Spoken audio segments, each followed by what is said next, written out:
Hello students, welcome है आपका हमारे चैनल अमन वंडर क्लासेस में। इंट्रो तो आपने देखा ही होगा। आज हमारा जो टॉपिक है how to score 90 plus in economics. देखिए, आपको जो मैं बातें बताने वाला हूँ वो आपको इकोनॉमिक्स में तो काम आएगा ही आएगा सब्जेक्ट में, और आपको काम आएगा अदर सब्जेक्ट्स में भी, क्योंकि 3-4 चीज़ें जो आपको मैं पहले बताऊँगा वो आपको हर सब्जेक्ट में मदद करेगा, इंक्लूडेड बाय अपना इकोनॉमिक्स। बट जो मैं लास्ट में 2-4 या 5 चौथा और पांचवा बात बताऊंगा वो आपके लिए स्पेशली इकोनॉमिक्स में बहुत ज़्यादा हेल्प करेगा।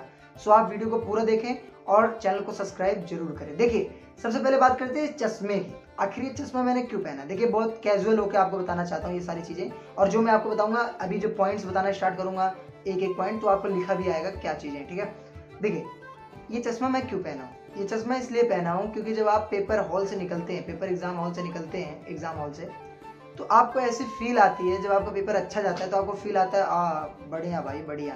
ठीक है, अभी कोई बस चश्मा दे दे और हाथ में दे दे पैसे, स्वैग है, स्वैग एकदम पूरा फील आता है।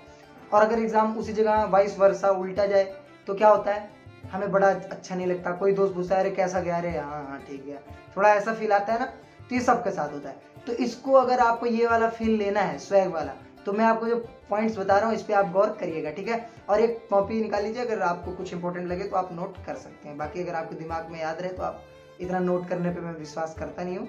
आप अगर उसको दिमाग में रख सकते हैं तो रख लीजिएगा। देखिए, सबसे पहली बात अगर मैं बात करूंगा तो सैंपल पेपर की। अब थोड़ा चश्मे को अगर आप कहें तो उतार दें, ठीक है, अच्छा नहीं लगता ना, ठीक है। सबसे पहले अगर मैं बात करूंगा सैंपल पेपर पे, तो सैंपल पेपर पे यार आप बहुत ज़्यादा फोकस करिएगा, क्योंकि आप देखेंगे आज से 2 साल 3 साल पहले की अगर मैं बात करूं तो जो सैंपल पेपर हुआ करते थे वो मतलब इजी आते थे या फिर थोड़ा टफ आते थे, पर एग्ज़ाम जो होता था बहुत इजी आता था। ठीक है, अगर इजी हिसाब से कहें मॉडरेट आता था।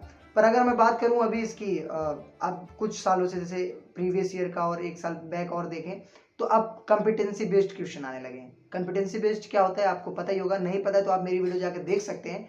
बाकी आपको मैं थोड़ा सा आइडिया दे देता हूँ। देखिए, कंपिटेंसी बेस्ड क्वेश्चन वो होते हैं जैसे कि उसमें क्या होगा, आपको एक पैराग्राफ दिया जाएगा बनाकर और उसमें से आपको आंसर लिखने होंगे। ठीक है, जैसे कुछ बढ़िया से बोल देगा, जैसे कि अगर ऐसे बोलेगा, देखिए पहले कैसे क्वेश्चन आते थे, CRR SLR में क्या अंतर है, ऐसे क्वेश्चन आते थे इकोनॉमिक्स में। मैक्रो इकोनॉमिक्स, मॉनेटरी पॉलिसी क्या है, मौद्रिक नीति क्या है, ऐसे क्वेश्चन आते थे।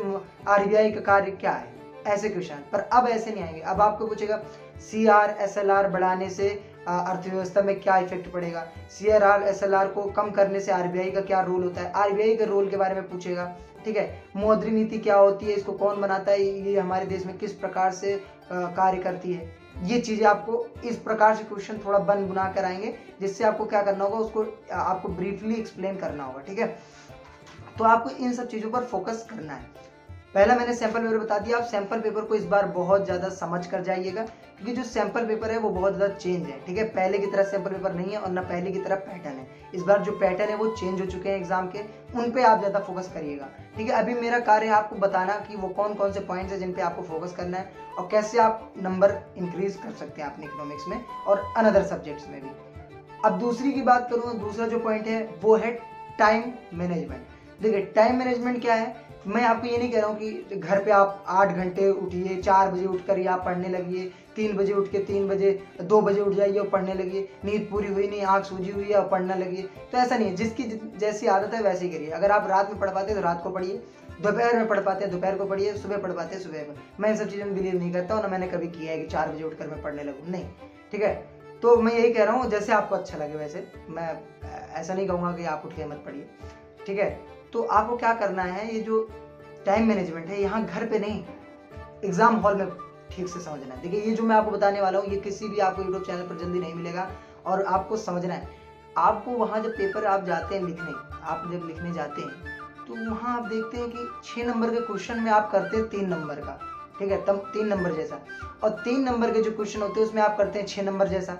वो पूछ रहा है बताइए थोड़ा सा बात, और आप लिख देंगे रामायण पूरी। तो वहाँ रामायण नहीं लिखना है, वहाँ आप अपने टाइम को बचाइए दूसरे क्वेश्चन को टैकल करने के लिए। ठीक है, जैसे कि आपने, अब आपका क्वेश्चन है 3 नंबर का, आपको उसमें क्या करना है, 3 नंबर के जैसा ही करना है। ऐसा नहीं है कि उसमें आप 6 नंबर के जितना लिख दीजिए, मिलने आपको 3 ही है। ठीक है, और जो 6 नंबर के उसमें आप 6 से थोड़ा बेहतर कर देंगे तो चल जाएगा। ठीक है, पर आपको टाइम मैनेज करना। और हाँ, अब तीसरा पॉइंट, तीसरा पॉइंट, अटेम्प्ट ऑल क्वेश्चंस या फिर ऑल क्वेश्चंस अटेम्प्ट। ये क्या है?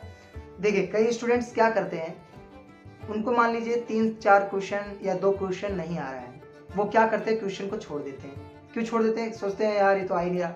अरे भाई कुछ लिख दो, कुछ लिख दो, कम से कम अगर तुमने पढ़ा होगा इकोनॉमिक, अगर वो तुम्हें 1-2 वर्ड उसमें से समझ में आ रहा है, कीवर्ड समझ में आ रहे हैं, उससे थोड़ा बनाकर लिख दो।